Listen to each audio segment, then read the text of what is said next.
Hello, this is Gernge with another quick tip video. For this video, we're going to cover a tiny bit of UV mapping and how to create multiple UV sets, which leads to some really cool detailed texturing work that I do a lot. Now, since this is a quick tip, we won't be going over UV mapping in a comprehensive way, but just enough to get to the fun stuff.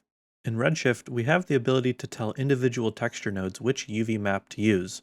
This is an incredibly powerful feature because it allows us to have one UV map for the entire object, say a base material, and additional UV maps for layering more things on top, such as graffiti, grunge, logos, or decals onto anything using this method.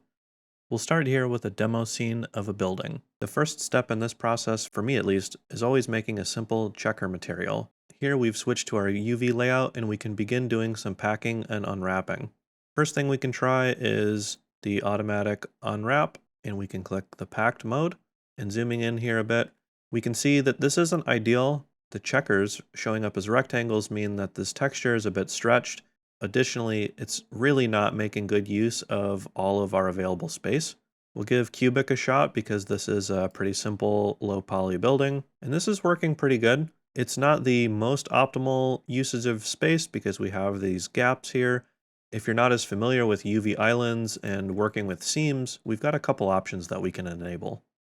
So up here in view, we've got multicolored islands, so this is pretty handy.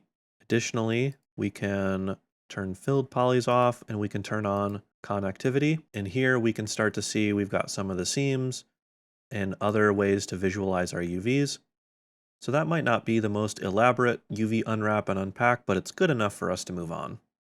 Now that we're good with the base UVs, we'll come on down and we see that we've got one UV tag. So we'll control drag to create a second one, and we'll name this UVW2.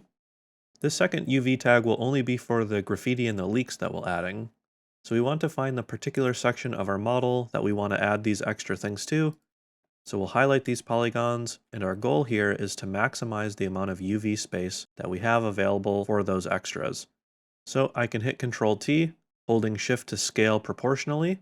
From there, I can invert my selection by hitting UI, and I can scale down this section so that it no longer overlaps. Once we have this second tag set up, we're pretty much done with the UVs. At this point, I will hit Control Tab to full screen this. I'll print screen, and then we'll get ready to hop over to Photoshop. All right, so I've got some stuff set up in Photoshop that I like. I've got my info folder, which has my UV map, and I've got another folder where we'll put our graffiti, grunge, and other cool stuff.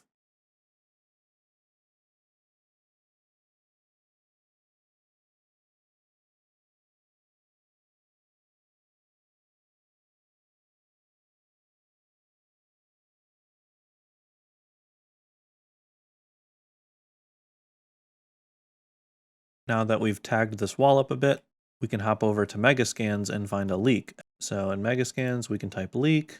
I think this one might look pretty good, and it's an appropriate size. So over in Photoshop, we can drag in our images, and let's get these roughly fit to size. All right, so things should look pretty good here in Photoshop. The last step we'll do is we're going to change this base or sort of background gray color to a 71% gray. And this is for fun color space reasons. And then we can save, and then we'll hop over to Redshift. We want to make sure that we select the right color space on our texture node. And while we're at it, we can plug in the UV channel. So this is where all the magic happens.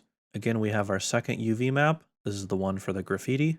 So we'll drag UV2 into the graffiti texture and then select whatever base textures we have, in this case, the concrete from Megascans. And we'll drag in the basic UVW tag. Now with our IPR running, we can start to plug some stuff in. So we'll work with a color layer, and we want to plug our concrete into the base color, and then plug our graffiti into layer 1 color. And the blending mode that I like to use in this case is soft light. Again, using that 71% gray value in the background color, we should see no resulting change in the underlying concrete. We'll just see the graffiti and the leaks appear on top.